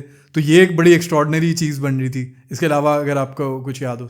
इसके अलावा I guess Steven Smith, Stokes वगैरह सारे मिक्स प्लेयर्स आए हुए थे। हाँ, आपने राजस्थान का एकदम, स्टीव स्मिथ तो राइजिंग पुणे सुपर जायंट्स में थे या राजस्थान में? अच्छा, 18 में राजस्थान में आई गेस मैं, हाँ, लेटर की बात कर रहा हूँ, जब टीम्स हट गई थी वापस, तो बाद में, क्योंकि फिर इन्होंने रिसेंटली फिर स्टीवन स्मिथ का रिप्लेसमेंट अपना जो रूट को भी लिया था, आई रिमेंबर। अगर इसमें तो अभी रिसेंट में लिया था, इन रिसेंट पास्ट उसमें। बट हाँ, दे वर बैंकिंग अलॉट ऑन के भाई एक बैटिंग स्ट्रेंथ टीम ज़्यादा अच्छी बन जाए। और बीच में जैसे जयदेव उनदकत अगर कम बैक करता है राजस्थान में, वो तो हर टीम से ही खेल रहे होते हैं, तो इस तरह के काफ़ी प्लेयर्स को। बट फिर चहल और आर अश्विन का भी अगर आप आगे ओवर द ईयर्स देखें कि ये कॉम्बो उठाना, दैट वाज अ सक्सेस। तो इस तरह टीम्स इवॉल्व हो रही है, they know what player combination, मतलब ऑक्शन पे ही पता होता है कि what playing 11 they could play in most of their matches, और उनके बैकअप्स कौन हो सकते हैं। तो ये काफ़ी बड़ी बड़ी टीम्स, कुछ टीम्स हैं जो कि अभी तक नहीं ये प्रोसेस कर सकी, आपको अभी डिस्कस कर चुके हैं नाम। चलें अब 2020, 21, 22 पे चलते हैं। 2020 फिर और 2021 वही MI CSK का हुआ। ये जो टाइम था आई थिंक 2020 का ही था जो राजस्थान की इन्वेस्टमेंट वाज स्टार्टिंग टू पे of. I think Jofra Archer player of the tournament बने थे। Even though dominate Mumbai CSK नहीं किया, लेकिन यहाँ पे थोड़ी सी डोमिनेंस टूटते हुए दिखी, क्योंकि जैसी 21 में गुजरात टाइटंस आई, जो कि लग रहा था प्रिपरेशन के साथ आई है, तो गुजरात टाइटंस पहला ही सीज़न जीत गई। और 2020 का ही कोविड का सीज़न था जो आई थिंक ज़्यादातर बिहाइंड क्लोज डोर्स हुआ था। 20 का सीजन हुआ था क्लोज डोर्स, यूएई में एक हुआ था पूरा, जिसमें ईशान किशन आपके हाईएस्ट रन स्कोरर थे, और उनका मतलब ऐसा खतरनाक सीजन था। एक तो आपने उनको दुबई का ग्राउंड और शारजा के ग्राउंड दे दिए, उस बंदे ने 8 रन नहीं किया। मुंबई वॉज ऑल आउट, मतलब उसमें इनविंसिबल थी अगर आप 2020 का सीजन देखें जाके। और यही वाली राइवलरी रिफ्ट थी कि जैसे आप फुटबॉल में आपकी एक राइवलरी चल रही होती है, वो तो बहुत बड़ी राइवलरी है, बार्सा और मैड्रिड की। बट अगर आप आईपीएल और एक क्रिकेटिंग राइवलरी देखें तो चेन्नई और एमआई की भी एक अच्छी राइवलरी है, कि इन दोनों का मैच देखते हुए कभी आप ये नहीं कह सकते कि यार वन साइडेड भी जा रहा होगा तो you will be like they will come back well in the next home game या अवे गेम। अच्छा, 2020 का एक और भी मैंने स्टैट चेक किया था। पैट कमिंस, आपको पता है हाईएस्ट बिड प्लेयर थे, 15.5 करोड़ के पिक हुए थे।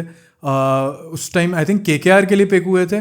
और उसके बाद अब सनराइजर्स के वो भी उसी सीजन वो हाईएस्ट बने, लेकिन क्योंकि स्टार्क ने उनका ही रिकॉर्ड तोड़ दिया तो वो सेकंड हाईएस्ट हो गए। बट पैट कमिंस, जो कि अगर आप T20 के बड़े नाम लो तो शायद आप उनको रिकॉल नहीं करोगे, बट वो पिक 2 बार इतने बड़े अमाउंट से हुए। 2021 में फिर जैसे मैंने कहा कि CSK जीत गई। आई थिंक ये वो सीज़न था जब गायकवाड का ब्रेकआउट सीज़न था, बहुत ही extraordinary, he couldn't stop scoring runs. और आई थिंक बहुत बड़ी वजह थी सीएसके को वो टूर्नामेंट जितवाने में कि वो गायकवाड का इतना एक्स्ट्रॉर्डनरी सीजन गया था। इसके अलावा अगर आपको कुछ याद हो 21 22 के बारे में। 20 अभी तक तो सिर्फ 2 ही टीम हमारे रिवॉल्व कर रही है अराउंड। 21 में हाँ बिल्कुल गायकवाड हो गए, और अपना क्या कहते हैं, मुझे तो ये बस मुंबई और इनकी इनिंग्स ज़्यादातर याद है, और इसके अलावा आप बताओ। आई थिंक ये वो टाइम था जब वॉटसन इस टाइम पे अभी भी मौजूद थे, और हाँ 21 में Chris Morris highest bid player बने थे। और अब देखो तो आपको लगता है कि यार क्रिस मॉरिस तो कितना पहले रिटायर हुए थे, बट इतना हैरानी होती है कि ये उस टाइम पे बने थे। फिर अगर 22 पे आए तो हार्दिक पांड्या फाइनली मुंबई से छोड़, वो बहुत बड़ी न्यूज़ थी। अब इतना अजीब सा लगता है कि बीच में मुंबई से गए भी, दोबारा भी आ गए, लेकिन पहला ही सीज़न जितवा देना, how big was Hardik Pandya, और वो क्या ऐसा गुजरात टाइटंस ने किया कि पहला सीज़न वो जीत गए, क्या उसमें एक्स्ट्रॉर्डनरी बात थी? सबसे पहले तो ये कि गुजरात टाइटन को एक एसोसिएशन में जो स्टेडियम मिला, तो उनकी फैंस के लिए एक बहुत बड़ी चीज़ थी कि यार now we have our own team. क्योंकि गुजरात लायंस करके टीम आई थी, वो बिल्कुल क्या कहते हैं 2 साल में गायब हो गई। तो people were waiting for this one two have a young captain, और जो एक स्टाइलिश प्लेयर, कंट्रोवर्सी में भी फंसा, न्यूज़ में भी रहता है अप एंड डाउन, तो दे वर लाइक कि भाई he could lead something, but no one was expecting this player कि आपका कोच आशीष नेहरा, हार्दिक पांड्या, फिर ग्रेट प्लेयर्स आपके राशिद खान हो गए, इस टाइम तक आए गए शुभमन गिल इस पहले सीजन से ही थे। तो जिस तरह का एक नई टीम में एकदम कहते हैं ना पजल्स आपने जो जो इकट्ठे किए, they were the right combination, not the right combination but उनमें थोड़ी एक पावर फ्लेयर भी था, तो they went well. I think Gujarat Titans एक परफेक्ट एग्जाम्पल है कि डेटा को उन्होंने कितना स्मार्टली यूज़ किया। अगर आप नाम देखो, नो डाउट, मतलब क्या कहते हैं जो एंड में कौन आते थे, मिलर, डेविड मिलर मौजूद थे, ये बड़ा नाम है, लेकिन ओवरऑल उनका स्क्वाड बड़े यंगस्टर से भरा हुआ था, but they use their resources really well. Mohammed Shami, Rashid Khan bowling में संभाल जो होते थे, they took the brunt of the burden. फिर हार्दिक पांड्या बड़े क्रूशल टाइम से बीच बीच में बॉलिंग करके विकेट्स निकाल लेते थे। अगेन डेटा को यूज़ करते हुए उन्होंने बड़ा अच्छा वो किया। इसी तरह पे शुभमन गिल ने बहुत रन किए, साई सुदर्शन नए आए हुए थे, आज वो भी बड़े इंपॉर्टेंट प्लेयर बन गए। तो बड़ा ये मुझे एक्स्ट्रॉर्डनरी एक स्टोरी लगी कि यार पहले ही सीज़न आके जीतना। फिर अगर हम आगे अगले ही उस पे जाएँ 23 पे, या हम 2022 की बात करें, फिर आखिरी 3 सीज़न पे अगर चलें, 22 की हमने बात कर ली, गुजरात टाइटंस जीते। 23-24 पे अगर आएँ, 23 में 24 में केकेआर जीता था, 23 में चेन्नई ने ही जो फाइनल अपना हाँ, गुजरात टाइटंस को हराया था, last ball finisher Jadeja, Mohit Sharma. हाँ, तो वो बड़ी एक एक्स्ट्रॉर्डनरी चीज़ थी। हालांकि अगर आप ओवरऑल देखो तो आई think Gujarat Titans was a much better team, और इनफैक्ट मैच में भी दे वर द बेटर टीम, लेकिन क्योंकि वो एक थोड़ा सा रेन अफेक्टेड मैच था तो वहाँ चेन्नई का फ़ायदा हो गया। एंड धोनी को तो वो रिसोर्सेज अच्छा यूज़ करना, जडेजा की एंड में हिटिंग काम आ गई। आप ये भूल रहे हैं कि ये इम्पैक्ट सब वाला रूल ने कितना बड़ा एलिमेंट लेकर आया था गेम में, कि उस टाइम पे एमएस धोनी जब आए पहली बॉल पे ही आउट होके चले गए फाइनल में, एंड एवरीवन वाज शॉक्ड कि भाई मैच तो इसने फिनिश करना था। अंबर्टी राइडू को एज एन इम्पैक्ट प्लेयर शायद यूज़ किया था, या किसी को से साथ लेकर अंबर्टी राइडू ने एक बहुत अच्छी क्लोज इनिंग्स खेली थी। मोहित शर्मा के लिए देखें कितना बड़ा मोमेंट है कि जिस टीम ने उसको इवॉल्व किया, नाम दिया, शोहरत दी, उसके अगेंस्ट फाइनल में ओवर कराना, एंड लास्ट 2 बॉल्स पे 10 रन चाहिए थे।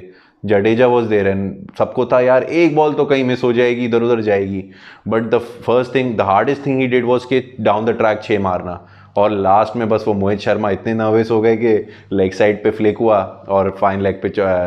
अच्छा, इंटरेस्टिंग बात ये थी कि अगर आप इसी सीज़न की बात करो तो Mohit Sharma was having the time of his life, क्योंकि इनका पीक 2013-2014 में हुआ था। 2012 से आई थिंक 12-13-14 इनका पीक था। 15 में ओडीआई वर्ल्ड कप खेलने गए थे, तो ये उस टाइम के बाद से, अच्छा ये पिक ही नहीं हुए थे, आई थिंक लेट पिक हुए थे इस बार भी ऑक्शन में, तो आना और फिर इतना बड़ा इम्पैक्ट क्रिएट करना, और वो एक पक्का हो गया था गुजरात टाइटंस के वही जो है इम्पैक्ट सब रूल में यूज़ होंगे।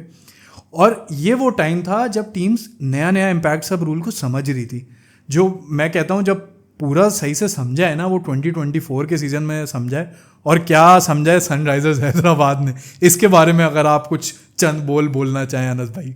इसमें तो भाई ये तो ये स्पोर्ट्स लग रहा था कि कोई ये स्पोर्ट्स का गेम PS5 पे चल रहा है। मतलब आप जहाँ मैच खोल के देखो 120 130 run Travis head, Abhishek Sharma, और स्टार्ट जिस तरह लिया। और आप इम्पैक्ट सब की बात करें तो ये अपना क्या कहते हैं, ट्रेविस हेड को ये इम्पैक्ट सब के तौर पे भी इन्होंने बीच बीच में यूज़ किया है।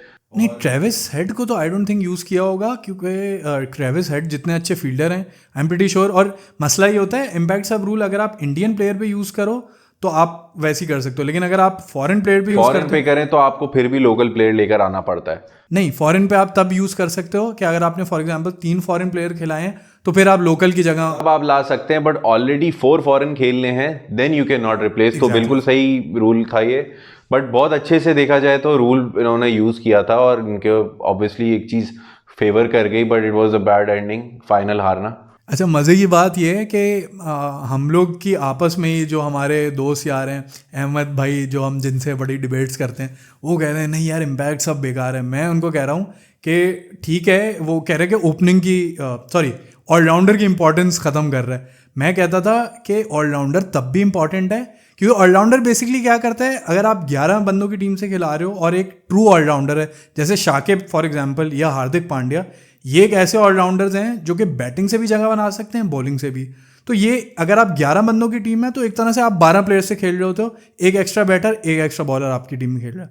तो इम्पैक्ट सबसे वो चीज़ की इंपॉर्टेंस कम नहीं हो रही, वो एक और आपको एलिमेंट मिल रहा है। ऑलराउंडर आज भी अगर आप 12 प्लेयर हो रहे हैं इम्पैक्ट सबसे, तो वो 13वां बन रहा है। तो इंपॉर्टेंस आज भी है, और इंडिया ने वो प्रूव कर दिया by winning the world cup. तो what do you think, impact sub rule help them और was it not that important? पहले ये लोग भी वर्ल्ड कप से पहले काफ़ी शेकी हो रहे थे। जय शाह की भी स्टेटमेंट्स आ रही थी कि we will look into this matter, scrutinise करेंगे अपने सीनियर्स के साथ बैठ के।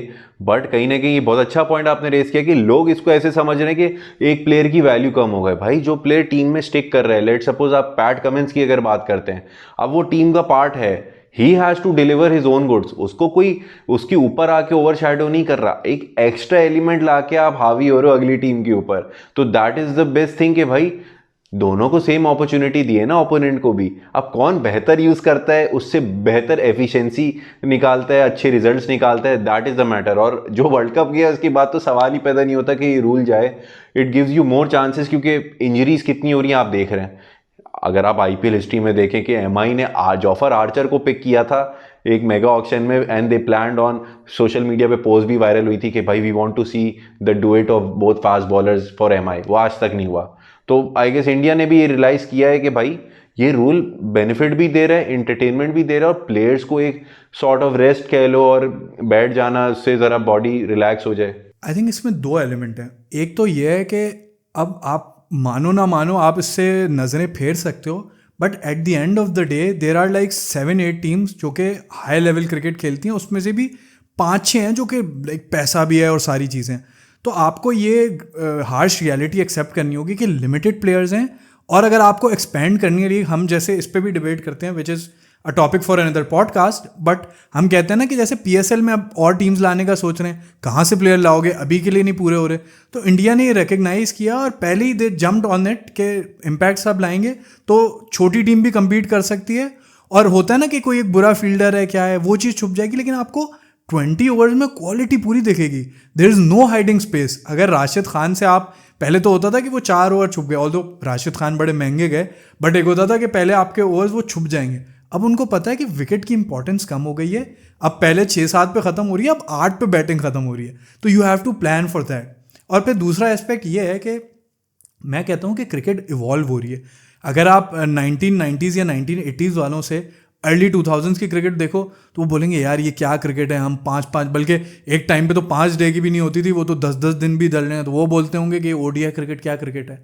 तो क्रिकेट कीप्स ऑन चेंजिंग। पहले जो स्किल्स चाहिए होती थी अब शायद नहीं चाहिए, अब आपको डेटा चाहिए। अब आपको पता है कि 20 ओवर्स हैं, you have to make the most of these resources, तो you have to think of it that way. So what do you think about this, के इस फैक्टर में कितना हेल्प करता है कि अब it's like pushing towards like focusing towards data and making the most of your resources. बहुत अच्छा पॉइंट कवर किया आपने कि डेटा सेंट्रिक अप्रोच अब बहुत मतलब क्या वैलिड हो गई है। जैसे कि अगर एक प्लेयर है Heinrich Klaasen, and let's make a starts के हेनरिक क्लासन का सबसे बेस्ट स्ट्राइक रेट 11 से 15 ओवर के दरमियान है, तो द टीम नोज कि भाई इसको ऐसी पोजीशन पे रखना है या उसको ऐसे मोमेंट पे लेकर आना कि उसका वहाँ पे साइकोलॉजिकल इम्पैक्ट क्रिएट होता है। आई रिमेंबर अपना क्या कहते हैं द पवेलियन शो पे शोएब मलिक ने एक स्टैट्स बताया था, he was playing for Lanka premier league की कोई टीम में प्ले खेल रहे थे वो, तो उनके एनालिस्ट ने उनको बताया कि शोएब भाई क्या कहते हैं आप हर चौथी you have a record of having every fourth ball आप एक बाउंड्री मारते हो। अब शोएब मलिक वॉज लाइक कि यार ये तुमने मेरे पूरे T20 करियर का स्टैट्स निकाल के बताया। उसने बोला जी। तो एक साइकोलॉजिकल किक मिल गई कि यार मैं तो अच्छा हूँ अपने में, आई हैव द पोटेंशियल कि इस एज में भी आके, एंड ही डिलीवर्ड।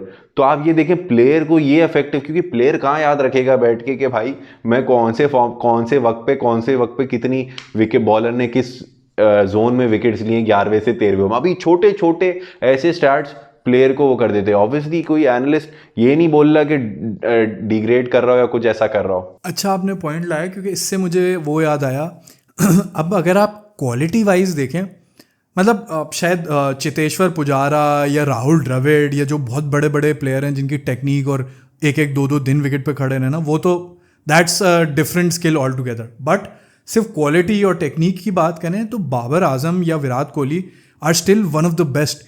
उनकी जो हेड पोजीशन है, जितना स्टेडी हेड होता है, जितना स्ट्रेट बैट के साथ खेलते हैं, जितना प्रॉपर मूवमेंट है, ट्रिगर मूवमेंट, सब चीज़ें ठीक हैं। लेकिन इनके भी वीक जोन्स हैं, और क्योंकि इनके वीक जोन्स ऐसे हैं कि अगर आपने पकड़ लिए तो आपकी चांदनी है। तो जैसे जेम्स एंडरसन ने वहाँ टेस्ट में पकड़ा था, लेकिन या आदिल राशिद ने उनकी स्पिन पे कमियां पढ़ ली, या इंडिया में कुलदीप यादव, जो हमने एक इंटरव्यू है जो इंडिया के डेटा एनालिस्ट, उन्होंने बताया था कि भाई बाबर की ये कमज़ोरी है, फोर्थ स्टंप पे ऐसी लाइन करो या स्पिनर करो। तो इतने बड़े प्लेयर को भी आप फंसा सकते हो, ये डेटा की वजह से ही हुआ है ना। तो आप उसको why not embrace it and go according to that rather than trying to just focus on quality, वही जो पुरानी लेवल की क्रिकेट पे। तो लेकिन इसमें फिर वो भी क्वेश्चन है कि where do you find the balance, कि आपको क्वालिटी भी चाहिए बट आपको साथ में डेटा को भी लेके चलना है। जैसे अभी बाबर हमारे लिए वो एक डिबेट बना हुआ है, खैर थोड़ा सा हम डिस्ट्रैक्ट हो रहे हैं, लेकिन इसमें आप कहाँ बोलोगे कि डेटा और उसमें कहाँ पे लाइन ड्रॉ हो रही है? क्योंकि आज भी शुभमन गिल थोड़े से ट्रेडिशनल हैं, तेज़ भी खेलते हैं, लेकिन उनकी भी आज जगह है। तो इस पे आपका क्या ओपिनियन है? इसका मिक्स एलिमेंट ऐसा है कि बाबर की एग्जांपल से रिलेट करूंगा कि एनालिस्ट ने बताया, हर टीम के एनालिस्ट ने ये आइडेंटिफाई किया, जो आपने बड़ी अच्छी बात की है, फोर्थ स्टंप पे बाबर बॉल पड़ के एकदम अंदर आ जाता है तो आउट हो रहे हैं। तो बाबर की ऐसी लाइन से डिसमिसल्स हैं। अगर आप अभी फ्यू चंद मैचेस वर्ल्ड कप्स उठा लें, आप T20 world cup, ODI world cup में इंडिया वाले मैच में भी जिस तरह आउट हुए थे, एशिया कप में जिस तरह आउट हुए थे, तो ये अगर एलिमेंट वर्क कर रहे हैं तो how you could take this thing कि अपनी जो पूरी टीम, मतलब ट्रेडिशनल प्लेयर को भी आप ऐसे आदत डलवाओ कि भाई you have to focus on data as well, और अपनी पोटेंशियल स्ट्रेंथ पे भी वर्क करो। अब इस केस में बाबर को भी सीखना चाहिए। लेट सपोज कि भाई मैं इस चीज़ पे अगर फंस रहा हूँ तो मैं बॉलर की कोई वीकनेस करूँ कि मैं फ्रंट फुट पे जाऊँ, बॉलर को एकदम ऑफसेट करूँ कि भाई तुम एक दो बॉलों में मैं उसको इतना हिला दूँ कि वो बैक फुट पे आए कि यार वो चांस ही ना ले कि मुझे फुल लेंथ या फोर स्टंप पे बॉल डाले। तो ये काउंटर इफेक्ट है कि आप इस चीज़ को ऐसे भी यूज़ कर सकते हो। अब ये प्लेयर के ऊपर है, कल्चर इन्वायरमेंट के ऊपर है। ये पाकिस्तान की तो हम किसी और दिन आराम से इस पे करेंगे, बहुत पॉइंट्स आ रहे हैं, but this again credit to Kohli, 2024 में वो हाईएस्ट रन स्कोरर बने और उन्होंने स्ट्राइक रेट भी इंक्रीज किया। So when push comes to shove, उन्होंने नए मेथड्स को अडॉप्ट किया और तेज स्ट्राइक रेट पे गए और बहुत एग्जीक्यूट किया।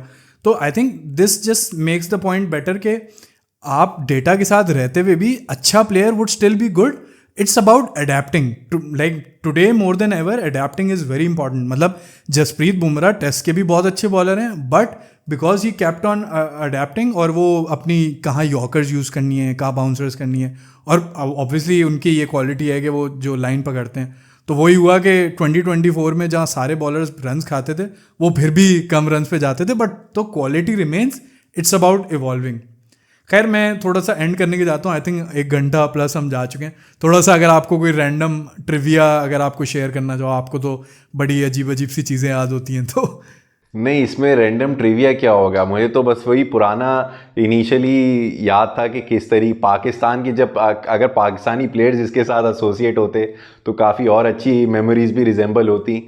नहीं, जैसे वो है ना, जैसे एक सिद्धार्थ कौल एक प्लेयर होते थे, आई थिंक इंडिया के भी छोटे टाइम खेले थे।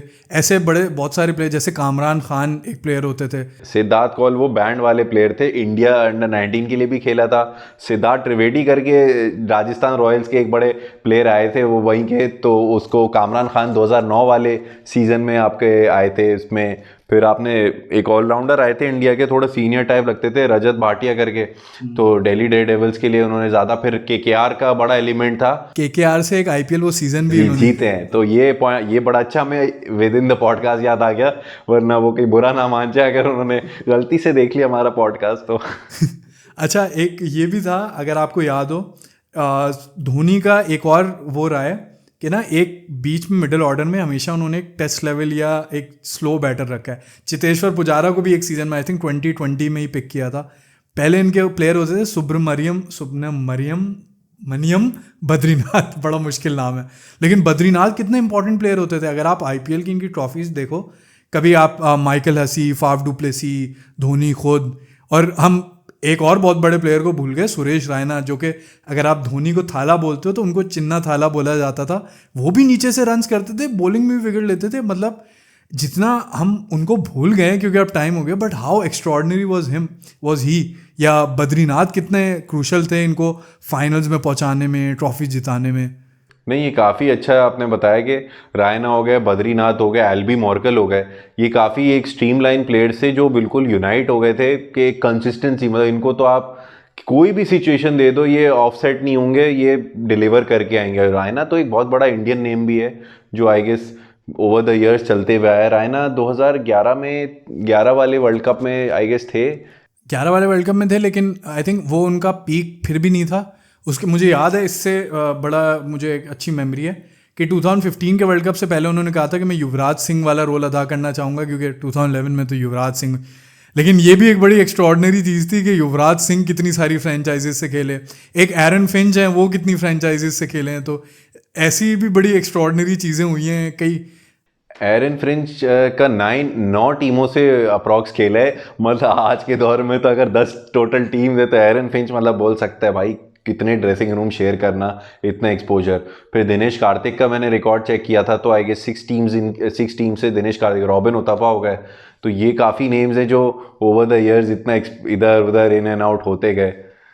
आपको मैं एक और चीज़ याद दिलाऊं, मुझे अचानक राहुल शर्मा याद आया, और वो एक्स्ट्रॉर्डनरी रिकॉर्ड। एक तो पुणे वॉरियर्स इंडिया ने वैसे तो कुछ नहीं जीता, एक रिकॉर्ड पड़ गया इनके सर पे, क्रिस गेल ने हाई स्कोर मार दिया, और उस टाइम का टीम हाई स्कोर भी इन्होंने मारा था। वो फिर सनराइजर्स ने तो दुनिया का कोई रिकॉर्ड नहीं छोड़ा। लेकिन फिर ये जो उसमें बैन हुए थे, स्पॉट फिक्सिंग नहीं, मैच फिक्सिंग में बैन हुए थे, राहुल शर्मा भी उसमें से एक थे आई थिंक।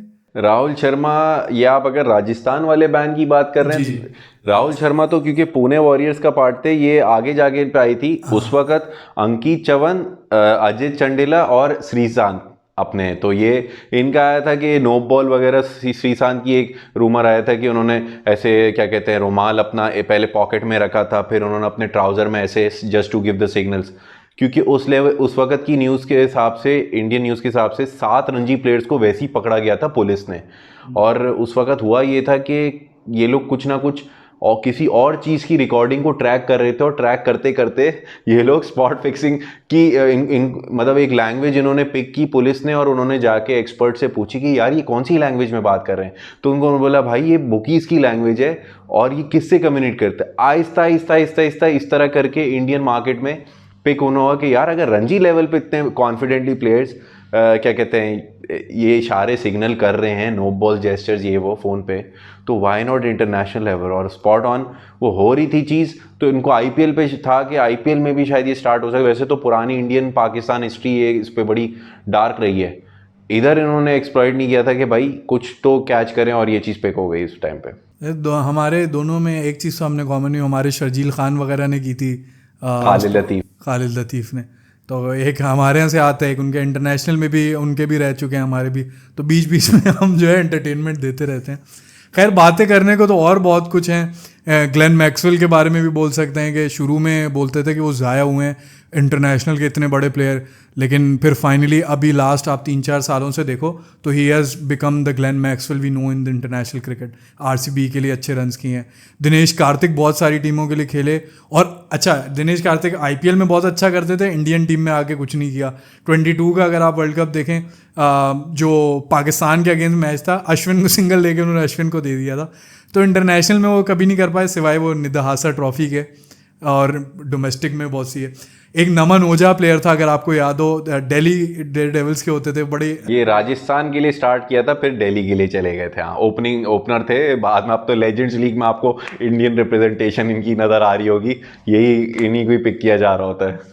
एक वो जो तांबे हाई सबसे बड़ी एज के डेब्यू में तांबे राजस्थान के लिए। लक्ष्मी रतन शुक्ला भी थे केकेआर के, जिनका वो बड़ा फेमस रनआउट था जिसमें वो धोनी जोगिंदर शर्मा को नहीं बोलता कि रुक जाओ, ईशान शर्मा को वो क्रॉस करा रहे होते हैं, फिर बोलते हैं अब स्टंप उड़ा दो, तो वो खुद क्रीज से बाहर होते हैं और वो एकदम से रनआउट हो जाते हैं। तो ये ऐसे काफ़ी इतने सारे नाम हैं कि इसके लिए तो आप ऑल आउट चले जाए 2 घंटे की पॉडकास्ट पे, आते जाएंगे। हाँ, इससे पहले वाकई 2 घंटे की हो जाए, थोड़ा कंक्लूजन की तरफ चलते हैं। अब ऑक्शन करीब आने वाला है, होपफुली नेक्स्ट पॉडकास्ट हम ऑक्शन पे भी करेंगे।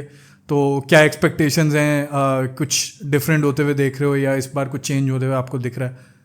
चेंज होते हुए तो सिर्फ यही दिख रहा है। आई वुड बी सरप्राइज कि मैं तो हमेशा जो बिग टीम नेम्स हैं, मुझे एमआई के लिए बड़ा एक्साइटेड हूँ कि स्टार प्लेयर्स रखते हुए भी अपनी सराउंडिंग के प्लेयर्स क्या मतलब बाउंड्री क्रिएट करते हैं, बिकॉज इट्स वेरी डिफिकल्ट कि आपका पर्स भी इतना कम है, लिमिटेड बजट है, अपने स्टार प्लेयर्स भी ले लिए, बट आपको एक लालच रहती है ऑक्शन के अंदर। Let's save the auction debate, क्योंकि ये बहुत सारे पॉइंट्स हैं। हमें तो इस चीज़ का क्रेज़ है, आपको पता है। मैं आपसे सिर्फ एक सवाल पूछूंगा, who do you think would be the highest bid player? Mega auction आ रहा है और अब रूमर्स हैं शायद नहीं होगा या शायद 5 साल बाद होगा, तो we might not see this again. तो अब आप एक प्रिडिक्शन दो, 3 नाम लो, बट एक नाम आपका फर्स्ट पिक होना चाहिए कि ये मेरा सबसे ज़्यादा मुझे लग रहा है, फिर 2 नाम आप वैसे। अभी हमारे पास गिनती के जो हाईलाइटेड ऑप्शंस में कौन कौन अभी?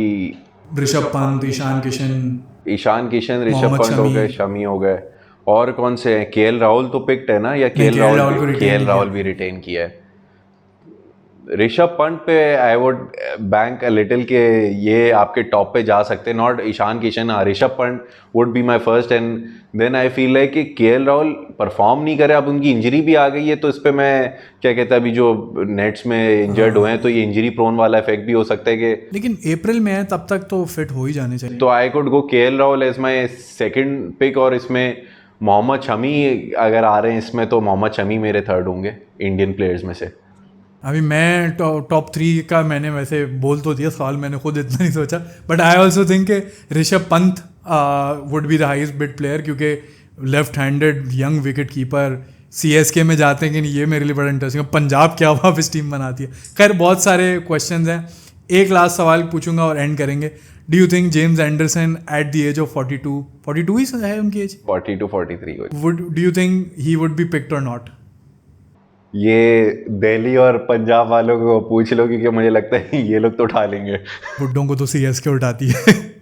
सीएसके उठाती है, फिर बनाती भी है, तो मगर ये अब कुछ ज़्यादा हो जाएगा कि लॉन्ग टर्म प्लान्स में नहीं आ सकता। As long as James Anderson could be someone के किसी का पर्स कम हो जाए, उनके पास स्लॉट लिमिटेड हो, but they wanted to fill something experience. क्या पता, एक जैसे प्रवीण तांबे बड़ी अच्छी एग्जांपल है कि इतना सीनियर प्लेयर और आपको पता था ज़्यादा ईयर्स नहीं है, लेकिन फ़र्क है ना, वो इंडियन प्लेयर होते थे। अच्छा खैर मैं फिर वापस वो कर रहा हूँ, लेकिन प्रवीण तांबे से भी बेचारे से गलती हुई थी, उन्होंने लेजेंड लीग खेल ली थी तो वो क्वालिफाई फिर नहीं हुए थे, तो आईपीएल नहीं खेल सके। बहरहाल मुझे ऐसा लगता है सिर्फ मसला है जेम्स एंडरसन एक तो ओवरसीज़ है, लेकिन क्योंकि इम्पैक्ट सब रूल है, तो maybe if someone wants to use him like a new ball bowler only, 2-3-4 over on the trot करें फिर चले जाएं, maybe that could be one way. या जैसे मलिंगा को बीच में कोच कम प्लेयर बना दिया था, दैट इज़ अनदर वे। खैर काफ़ी हम लोग लंबे टाइम के लिए जा चुके हैं, एक्सटेंड कर दी हमने इसको आगे उस पे ऑक्शन पे। आईपीएल ऐसा है कि इतने सारे इंटरेस्टिंग वो कॉम्बिनेशन बनते हैं, क्या प्राइस है ये सब, तो हम इस टाइम को बहुत एंजॉय करते हैं। और मेगा ऑक्शन क्योंकि इतना कम आता है, तो लेट्स फुली लिव इट, और we are still building up to it. Mega auction आएगा तो और वीडियोस बनाएंगे, उसको एनालाइज करेंगे, प्रीव्यू करेंगे, तो there is a lot more to come. आप इसी तरह देखते रहें वीडियो, सब्सक्राइब करें, कमेंट करें, अपने व्यूज़ बताएं, अपने ओपिनियंस को ज़रूर शेयर करें, आपको क्या लगता है कौन हाईएस्ट बिड प्लेयर होगा, और क्रिकेट ड्रामा की वीडियोस देखते रहें। We'll see you in the next one.